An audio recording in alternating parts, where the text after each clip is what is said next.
The wind howled like a wounded animal across the frozen valley, carrying with it a thin veil of snow that danced and twisted through the air. The sun had long since disappeared behind the ridgeline, and dusk was descending, turning the world into a gray-blue blur. Ethan Walker tightened his scarf and leaned forward on his snowmobile, the engine growling beneath him. He'd been out longer than planned, checking the boundary fences of his small property in the mountains outside Fairbanks, Alaska.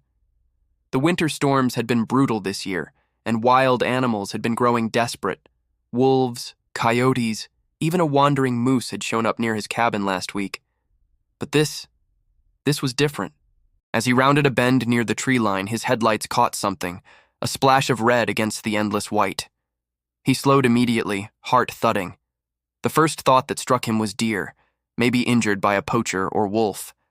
But as he came closer, the shape resolved into something else, a heap of fur and movement, faint whimpers rising above the wind. Ethan jumped off the snowmobile and trudged forward through knee-deep snow. His breath came in sharp clouds as he knelt beside the mound. And then he froze. 6 dogs, 6 German shepherds.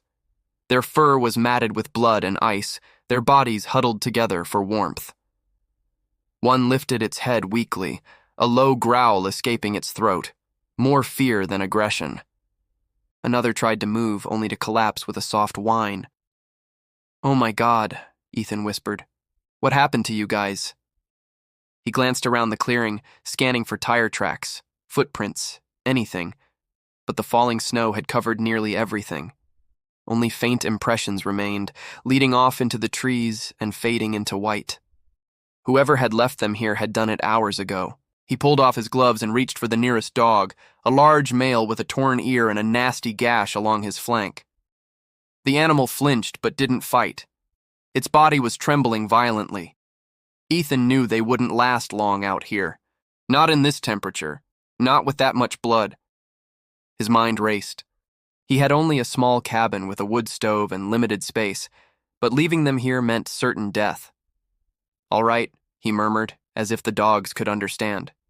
"Hang on, I've got you." He ran back to his snowmobile, yanked open the emergency sled, and began loading them one by one. The dogs were heavy, limp with exhaustion.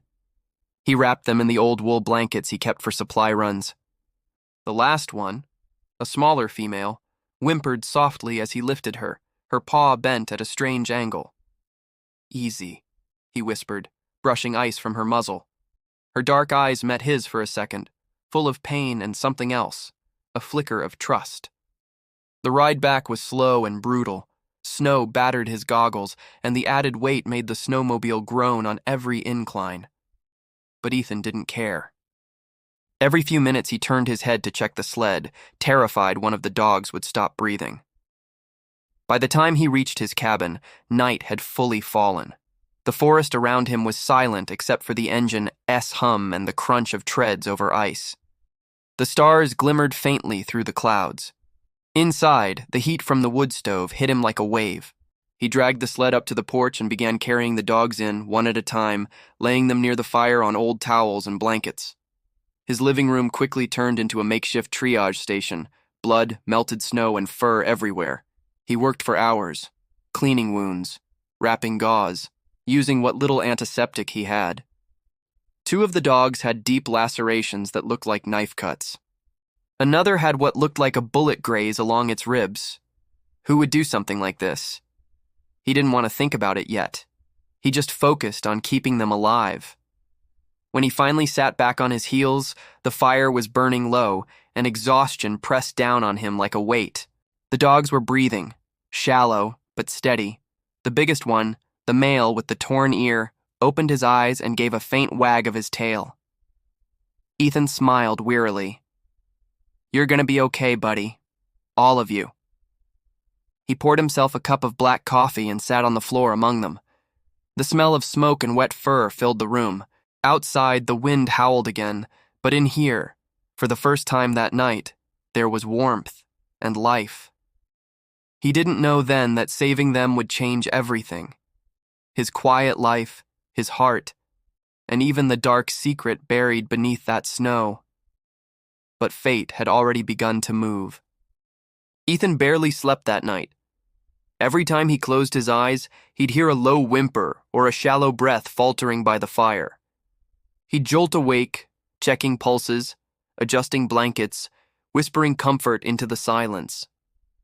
By dawn, his cabin smelled of antiseptic, blood, and wet fur. The wind outside had calmed, but the cold remained merciless, sharp enough to sting even through the window glass. He brewed another pot of coffee and crouched near the largest of the dogs, the male he'd mentally named Chief. The gash along Chief's side had clotted, but infection was a real threat. Ethan gently pressed around the wound, murmuring softly. "You're one tough guy," he said. "Who did this to you?" Chief's eyes flicked open. He didn't snarl, just watched Ethan with the quiet, haunted gaze of a creature that had seen too much. The smallest female, the one with the broken paw, lay closest to the fire. She hadn't moved much. Ethan had splinted the leg as best he could, but he knew she needed proper medical care. He glanced at his old radio. The snowstorm had knocked out cell service, but the radio still worked, if the old tower in town hadn't frozen solid. He tuned it to the local emergency frequency. "Base, this is Walker Cabin, 20 miles north of Fairbanks," he said, voice crackling. "I've got 6 injured dogs, severe wounds, possibly abuse, requesting immediate veterinary assistance or transport. Static." Then a faint female voice. "Copy that, Walker Cabin. Did you say 6 dogs?" "That's right. German Shepherds. All hurt bad. Looks intentional." A pause. Then, "Understood. Closest vet is Dr. Ramirez. I'll relay the message. Road access might take a few hours. Storm damage last night. Hang tight." Ethan exhaled in relief. "Copy. I'll keep them stable." He set the radio down, rubbing his eyes. "Few hours," he muttered. "You hear that, guys? Just hold on a few more." By mid-morning, the dogs had grown restless. Hunger stirred them. One began to whine softly, another tried to stand but collapsed. Ethan fetched what food he had, leftover chicken, rice, even some jerky, and mixed it with warm water. They ate cautiously, trembling, but the spark of life was there. As he worked, his gaze kept drifting toward the window. Beyond the frost-coated glass, the white world stretched endlessly, still, peaceful, deceptive. Somewhere out there, someone had left these dogs to die. He couldn't shake the thought. When he went back to check the sled outside, he noticed something he hadn't before. A scrap of black cloth snagged on the edge. He pulled it free and squinted. It was part of a jacket sleeve, torn and stiff with frozen blood. There was a logo on it. Alaskan Security K-9 Division. Ethan's stomach dropped. He'd seen that name before, a private company that trained and sold guard dogs to businesses and law enforcement. Their facility was only a few towns over. "What the hell?" he whispered. "Could these dogs have been theirs? If so, why were they bleeding in the snow?" A low growl behind him made him turn. Chief stood in the doorway, limping, eyes fixed on the scrap in Ethan's hand. His ears were flattened, hackles raised, pure instinctive fear. Hey, easy," Ethan said, setting the cloth down. But Chief's gaze never left it. Ethan realized then, whatever had happened, Chief remembered. By afternoon, the sound of an approaching engine echoed through the trees. Ethan stepped outside as a snowplow, and an old pickup truck crawled up the frozen trail. Relief flooded him when he saw Dr. Maria Ramirez jump down, bundled in a heavy parka. "You weren't kidding," she said, pulling off her gloves as she entered the cabin. 6 of them? My God. She knelt beside Chief first, professional focus replacing shock. "Clean work on the bandages," she murmured. "You did good, Ethan." "Thanks, I just didn't want them to die out there." Together they worked for hours, cleaning wounds, giving antibiotics, setting proper casts. Dr. Ramirez's hands moved quickly, but her eyes betrayed unease. "These cuts, they're not from an animal," she said quietly. "These were made with a knife. And this one," she pointed to a graze on a dog's shoulder, is a bullet wound. Ethan nodded grimly. I found this. He handed her the torn cloth. Her brow furrowed as she read the logo. Oh no. This is from the security training compound near mile 43. I've treated dogs from there before. Good animals, bad conditions, overworked, underfed. Ethan's jaw tightened. So they just dumped them? Dr. Ramirez sighed. Wouldn't it be the first time someone tried to get rid of unusable dogs quietly? But 6 of them. This is more than neglect. This is cruelty. Chief let out a soft bark, as if agreeing. As the day faded, Dr. Ramirez packed her supplies. They'll need time, she said, and care. If you're willing, I can come by every few days until they're strong enough for transport. Ethan nodded. Of course. I'm not letting them go back to whatever did this. She gave a small smile. You always had a soft spot for strays. When she left, Ethan stood at the door watching her taillights vanish into the dark. The wind had died completely now, leaving only silence and the crackle of the fire behind him. Inside, the dogs slept peacefully, their chests rising and falling in rhythm. Ethan sat among them again, his hand resting on Chief's fur. You're safe now, he whispered. Whoever hurt you, they won't get away with it. Chief shifted, pressing his muzzle into Ethan's knee. In that quiet moment, surrounded by life and warmth, Ethan didn't see the pair of headlights that flickered briefly in the distance, far down the road, then disappeared into the trees. He wasn't alone out there anymore, and soon he would learn that saving those dogs had made him a target too. The days that followed were a blur of snow and survival. Ethan's cabin, once quiet and solitary, now pulsed with life. Every morning began with feeding, cleaning wounds, changing bandages, and trying to coax trust back into eyes that had seen horror. He learned their names by instinct, assigning each one something that matched their soul. Chief, the leader. Luna, the smallest female with the broken paw. Bear, broad and gentle despite his size. Rex, restless and quick to guard the others. Nova, quiet and watchful, her gaze always drifting toward the door. And Scout, the youngest, barely more than a pup, who followed Ethan everywhere like a shadow. The first time Scout wagged his tail without flinching, Ethan almost cried. Dr. Ramirez kept her word, coming every few days with medicine, supplies, and news from town. Each visit brought more troubling pieces to the puzzle. The security compound's gone dark, she told him one evening, unzipping her coat by the fire. Closed overnight. No employees, no dogs, no records. It's like they vanished. Ethan frowned. You think they knew I found these 6? She hesitated. If they did, they might not be happy about it. Ethan leaned back, rubbing his temples. So what? They were just going to let them die out there. Dr. Ramirez's expression was grim. These dogs were trained, Ethan. I've seen their kind. Obedience drilled in with shock collars and starvation. But look at them now. They're clinging to life, not fear. That's saying something. Ethan glanced at Chief lying near the stove. They deserve better. He meant it, every word. A week later, something strange happened. Ethan was chopping firewood behind the cabin when Luna started barking, sharp, panicked, unlike anything he'd heard from her before. He dropped the axe and ran inside. The dogs were all on alert, staring at the window. Outside, tire tracks cut through the snow, fresh. He hadn't had visitors since Dr. Ramirez. Heart pounding, Ethan stepped onto the porch. The forest was silent, still. But halfway down the trail, a black pickup truck idled just out of sight, its headlights dimmed. Then, as soon as Ethan called out, it backed away and vanished down the road. When he turned around, Chief was standing at the doorway, hackles raised, a deep growl rumbling from his chest. Ethan crouched beside him. You recognize that truck, don't you? Chief's eyes said everything.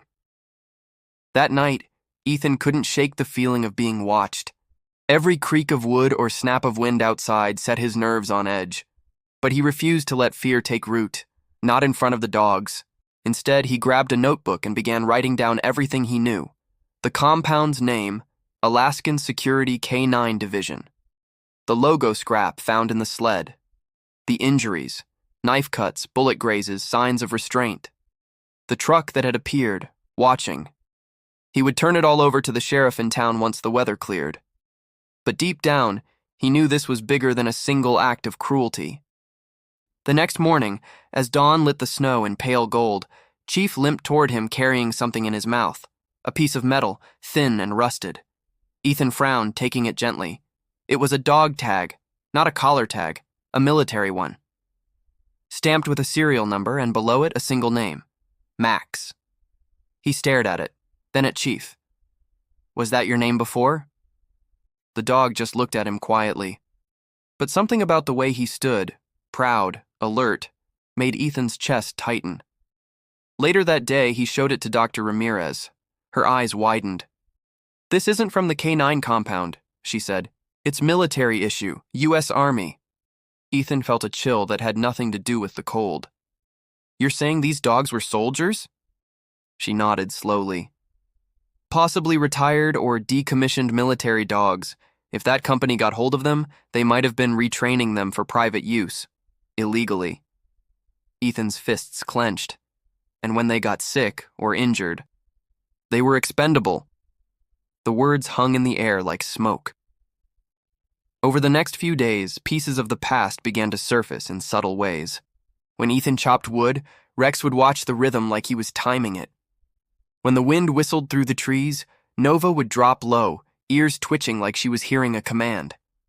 And every time Ethan raised his voice, even to call out in surprise, Luna would tremble until he crouched and spoke softly again. They weren't just pets. They were trained soldiers, broken by human greed and violence. And yet, day by day, they were healing. The snow outside began to melt slightly under the late winter sun. Inside, warmth and routine returned. Ethan built them proper bedding from old lumber and insulation. He taught Scout to fetch, Luna to sit, and even got a few playful tail wags from Nova. For the first time in months, his cabin felt like home. One evening, as the fire crackled and Chief lay beside him with his head resting on Ethan's boot, he whispered, "You're safe here, all of you. I promise." Chief looked up, eyes gleaming in the firelight, then turned toward the window. Ethan followed his gaze. Out there, just beyond the tree line, a shadow moved. Slow, deliberate, human. A flash of light, the glint of binoculars. Ethan's stomach twisted. Whoever had left the dogs to die hadn't given up, and now they'd found him. Ethan didn't sleep that night. He sat in the dark, the fire burning low, a rifle across his knees. Chief lay beside him, silent and alert, ears twitching at every distant sound. Outside, the forest had turned still again, but it wasn't peace. It was waiting. Whoever had abandoned those dogs was out there, watching. Just before dawn, headlights cut through the trees. A truck, the same black one as before, crept down the frozen trail, its tires crunching softly over the ice. Ethan's pulse quickened. He rose quietly and moved to the window. Two men stepped out, their shapes stark against the pale snow. Both wore heavy parkas with patches on the sleeves. Even from the cabin, Ethan could make out the faded logo, Alaskan Security K9 Division. Chief growled low in his throat. The other dogs stirred behind him, alert but waiting for his cue. Ethan whispered, "Stay. Not yet." One of the men shouted, his voice muffled by the cold. "Walker, we know you've got our property. Hand them over and we'll forget this ever happened." Ethan's grip tightened on the rifle. Property. That word lit something inside him, something sharp and cold. He stepped onto the porch. "They're not property," he called back. "They're living beings. You dumped them to die." The man laughed, bitter and hollow. "They're trained assets. And you've got no idea what kind of trouble you're in. Just give them back." Ethan shook his head. "Not a chance." The man's partner raised a pistol. Wrong answer. Before Ethan could react, Chief lunged forward with a deep, thunderous bark, a sound that cut through the air like a warning from something primal and ancient. The other 5 followed, their instincts igniting all at once. Ethan shouted, "Down! Inside!" But they didn't listen. The first shot rang out, echoing through the valley. Snow exploded near the porch as Ethan dove for cover. Chief barked again, charging forward, not to attack, but to draw the fire away from the cabin. "Chief, no!" Ethan yelled, heart pounding. The men fired again, but the chaos and the storm of movement threw them off. Bear barreled through the snow, knocking one of them to the ground. Rex and Nova flanked instinctively, herding, defending, not mauling. Years of training turned against their abusers, but guided now by loyalty, not command. Ethan ran forward, tackling the man with the gun. The weapon flew from his grip, landing somewhere in the snow. They struggled, breath steaming in the cold, until Ethan pinned him down. The man beneath him spat, "You don't know what you're doing! Those dogs are classified!" "Classified?" Ethan growled. "They're victims." Behind them, Chief stood over the second man, growling deep and steady, not attacking, just holding him in place. The soldier froze, too afraid to move. Then, from the road, the rumble of another vehicle, this one familiar. Dr. Ramirez's old SUV skidded to a stop at the edge of the clearing. She jumped out with the sheriff from town, his shotgun raised. "Drop it!" the sheriff barked. Within minutes, the men were cuffed and shoved into the back of the cruiser. Chief and the others gathered around Ethan, trembling but unharmed. The sheriff knelt by one of the men. "Start talking. Who sent you?" The man hesitated, then muttered, "You think the company's gone? You have no idea who's really behind it." "Then enlighten me," the sheriff said coldly. But the man only smiled, a small, cruel thing, and stayed silent. The sheriff looked at Ethan. "We'll handle it from here. You did the right thing." Ethan nodded, breath still ragged. They deserve better than this. In the weeks that followed, everything changed. The investigation spread fast. Dr. Ramirez-Iquias' report, combined with the physical evidence Ethan had kept, uncovered an illegal trafficking operation that had been taking in retired military dogs, retraining them for private security work, and discarding the ones that got injured or disobedient. Public outrage exploded. The story made national news. 6 dogs left to die in the snow expose cruelty ring. Ethan avoided the spotlight as much as he could, but reporters still found him. They called him the man who listened to the snow, the one who heard something no one else did, a cry for help in the silence of the wild. All he cared about, though, was that the dogs were safe. By early spring, the snow melted into soft mud, and the forest came alive again. The cabin looked different now, fenced, expanded, full of warmth and noise. Dr. Ramirez visited often, smiling at the sight of 6 healthy German shepherds playing in the yard. "You know," she said one afternoon, leaning on the porch railing, "they could be adopted now. The shelter's already getting offers." Ethan looked out at them, Chief leading, Luna chasing Scout in a blur of fur and laughter. "They already found their home," he said quietly. She smiled. "You're keeping them all?" He nodded. "They saved me as much as I saved them." That evening, as the sun sank behind the mountains, Ethan sat by the fire again. Chief rested beside him, head heavy on his lap. Ethan reached down, fingers brushing the old metal dog tag he'd polished and hung by the mantel. It still bore that single name, Max. "I don't know who you were before," he whispered, "but I know who you are now."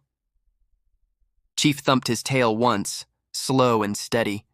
Outside, the wind whispered through the pines, no longer howling, just singing softly, like the earth itself was breathing again.